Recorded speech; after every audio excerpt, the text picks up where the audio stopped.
A Grande Jornada do Pensamento. Uma história da filosofia.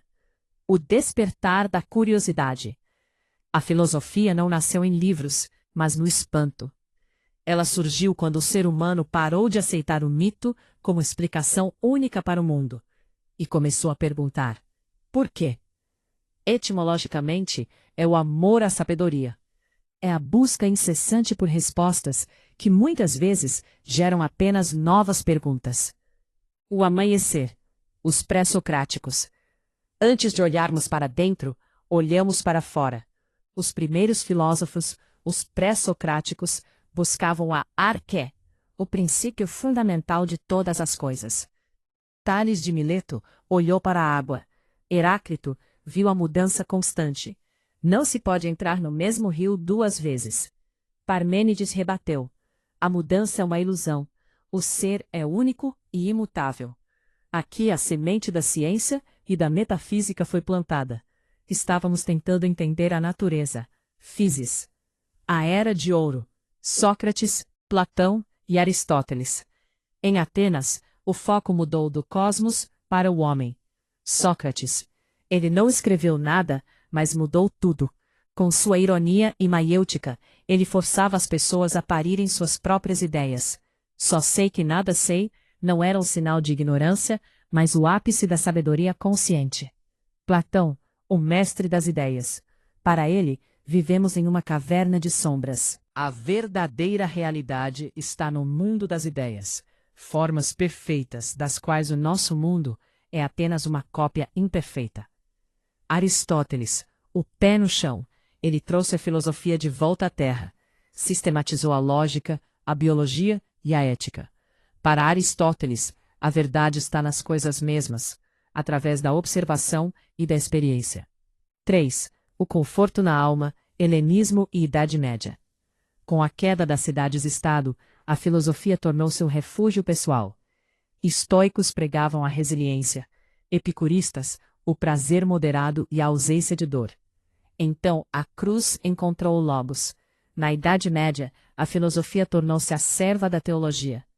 Santo Agostinho trouxe o platonismo para dentro da igreja. A busca por Deus é a busca pela verdade interior. São Tomás de Aquino recuperou Aristóteles para provar a existência de Deus através da razão. Era a escolástica, a tentativa de harmonizar fé e intelecto. 4. A revolução da modernidade. O Renascimento e o Iluminismo quebraram as correntes do dogma. O homem tornou-se o centro. René Descartes, o pai do racionalismo. Penso, logo existo. Ele queria uma base indubitável para o conhecimento. Empiristas, Locke e Hume, argumentaram que nascemos como uma folha em branco e que todo conhecimento vem dos sentidos. Immanuel Kant, o grande sintetizador.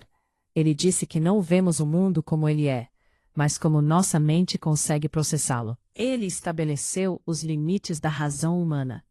O século das sombras e das máquinas, século XIX.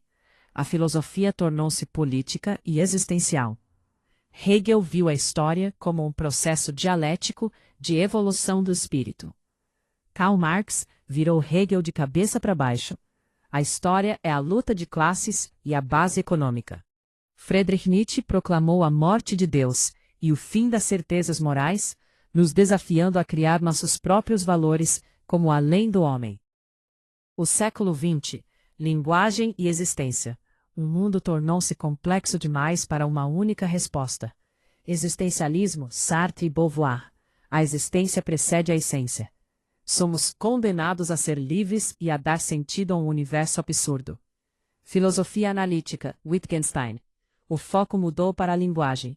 Os limites da minha linguagem são os limites do meu mundo. Pós-estruturalismo, Foucault e Derrida questionaram o poder, as instituições e a própria ideia de verdade absoluta.